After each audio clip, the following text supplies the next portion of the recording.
that girl from the back. From the back. Juke that girl from the back. From the back.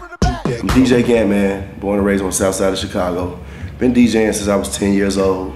Started off in 1989 as a professional. I need you to get your hands up. Get up on that. Don't be scared. Now, ladies, bend on over and work and move and juke.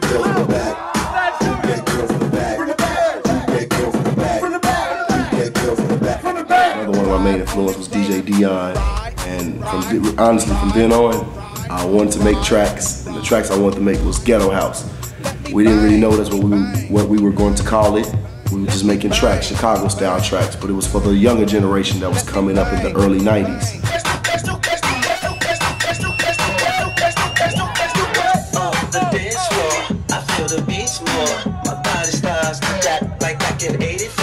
You have like some kind of dance associated with your music.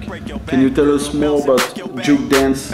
I mean, it's the sexual aspect of it, which we don't glorify it. It's just what it is. The girl bouncing that ass, bending over, dancing on the floor, we pumping behind her. Then you have the actual dancers who do dance moves. They move their arms, they move their legs. You got a style called footwork, you know. I really don't know how to do it, but I'm from the shop, so I embrace it, you know.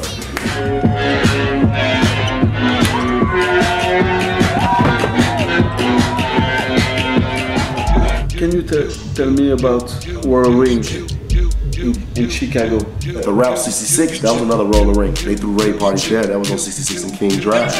That's in Chicago, South Side. So we've had roller rinks. They skate in roller rinks. They had dance parties in roller rinks. They have rave parties in roller rinks. They got DJs that play roller rink type music. Roller rinks is a part of Chicago lifestyle. I don't stop, get it from the back. You wanna hit it, do that thing, now make it bang by the end of the night. You might get with it, don't be scared, do that. Pump it, work it, move it. Now pump, now drop, now drop, now work. Now come on y'all, let's juke that.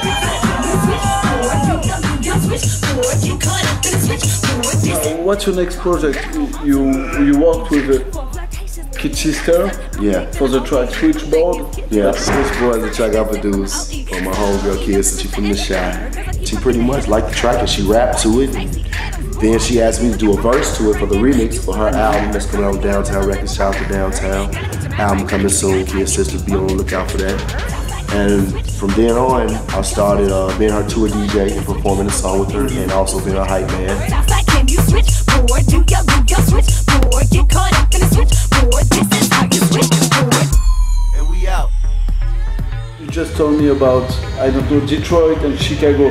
What's the difference, and what's the difference between Detroit sound and Chicago sound? Because it emerged at the same time.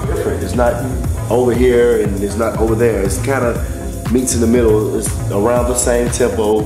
It still has the four on the floor, boom, boom, boom, boom. Detroit has that way they twist their music. They put a certain sound to it. We put a certain sound to our Chicago music. It's all the same. We both had our own thing. Yeah. Detroit had techno, Chicago had house. And New York pretty much had all the record labels. They had great producers, they had great DJs, and they capitalized off of all of it. And they also helped coin the disco era, and they came up with their own sound called garage. So Detroit, New York, and Chicago, like Fast 80 said back in 1989. And that's all I got to say. Do your history if you don't know who I'm talking about. Now juke it.